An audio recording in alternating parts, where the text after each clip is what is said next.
Gênesis 1. O livro de Gênesis é um dos livros mais antigos da Bíblia e conta a história da criação do mundo e da humanidade. O capítulo 1 do livro de Gênesis começa com a criação de Deus, que criou o céu e a terra e todas as coisas que existem neles. Em 6 dias, Deus criou a luz e as trevas, o firmamento, a terra, as plantas, os animais, o sol, a lua e as estrelas, e, por último, o ser humano. No 7º dia, Deus descansou. O capítulo 1 do livro de Gênesis também descreve a criação do ser humano, que foi feito à imagem de Deus e foi colocado no jardim do Éden para cuidar dele. Deus deu ao ser humano todas as coisas boas que precisava para viver, mas lhe deu uma única proibição: não comer do fruto da árvore do conhecimento do bem e do mal. O capítulo 1 do livro de Gênesis é uma das passagens mais conhecidas da Bíblia e é um relato importante da criação do mundo e da primeira geração humana. Se tiver mais alguma dúvida ou precisar de mais informações, basta perguntar. Gênesis 2 começa com a descrição do jardim do Éden, onde o ser humano foi colocado para cuidar dele. Nesse jardim, havia uma árvore do conhecimento do bem e do mal, e Deus proibiu o ser humano de comer o fruto dessa árvore. Em seguida, é descrita a criação da mulher, que foi feita a partir da costela do homem. A serpente, que era mais astuta que todos os animais do jardim, tenta persuadir a mulher a desobedecer à proibição de Deus de comer o fruto da árvore do conhecimento do bem e do mal. A mulher cede à tentação e come o fruto, e depois dá ao homem também. Como punição pela desobediência, o homem e a mulher são expulsos do jardim do Éden. Esse relato é conhecido como a queda do homem e é uma das bases da crença judaica e cristã na culpa e no pecado. Gênesis 3 continua a história da primeira geração humana e da queda do homem, começada no capítulo 2. No capítulo 3, a serpente tenta persuadir a mulher a desobedecer à proibição de Deus de comer o fruto da árvore do conhecimento do bem e do mal, e a mulher cede à tentação e come o fruto. Depois disso, o homem também come o fruto. Como resultado da desobediência, o homem e a mulher são expulsos do jardim do Éden como punição e são separados de Deus. O capítulo 3 também descreve as consequências da queda do homem, incluindo o trabalho duro, a dor no parto e o domínio do homem sobre a mulher.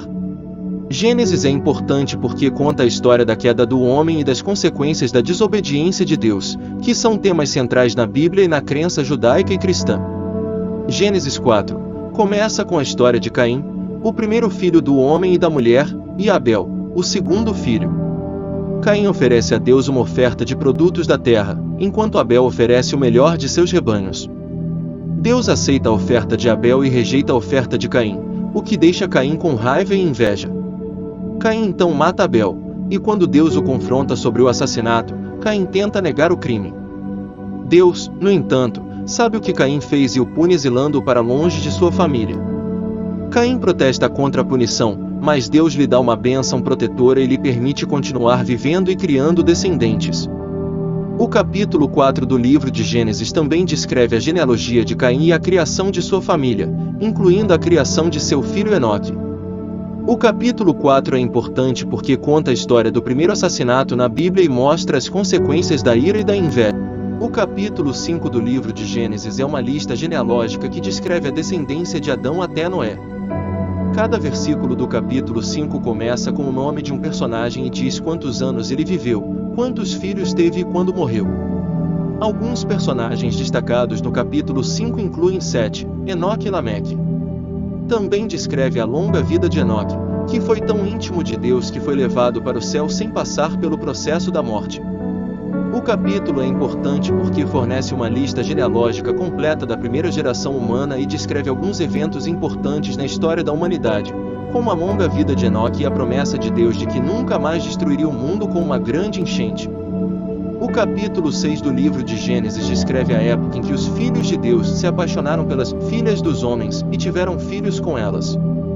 Esses filhos eram conhecidos como Nefilins e eram seres gigantes.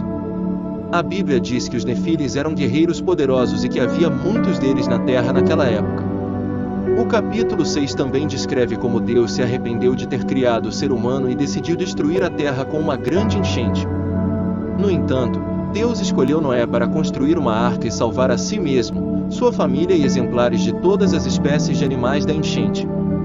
Quando a enchente chegou, Noé e sua família ficaram a salvo na arca, enquanto todos os outros seres humanos e animais foram destruídos. O capítulo 6 do livro de Gênesis é importante porque conta a história da grande enchente e da salvação de Noé e sua família. O capítulo 7 do livro de Gênesis descreve como Deus ordenou a Noé que construísse uma arca para salvar a si mesmo, sua família e exemplares de todas as espécies de animais da grande enchente que ele havia decidido enviar para destruir a terra. Noé obedeceu a Deus e construiu a arca de acordo com as instruções que havia recebido. Quando a enchente chegou, Noé, sua família e todos os animais entraram na arca e ficaram a salvo enquanto a água subia e destruía tudo que havia na terra.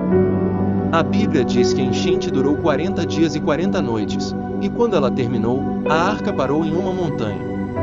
O capítulo 7 do livro de Gênesis é importante porque conta a história da salvação de Noé e sua família durante a grande enchente e da obediência de Noé a Deus.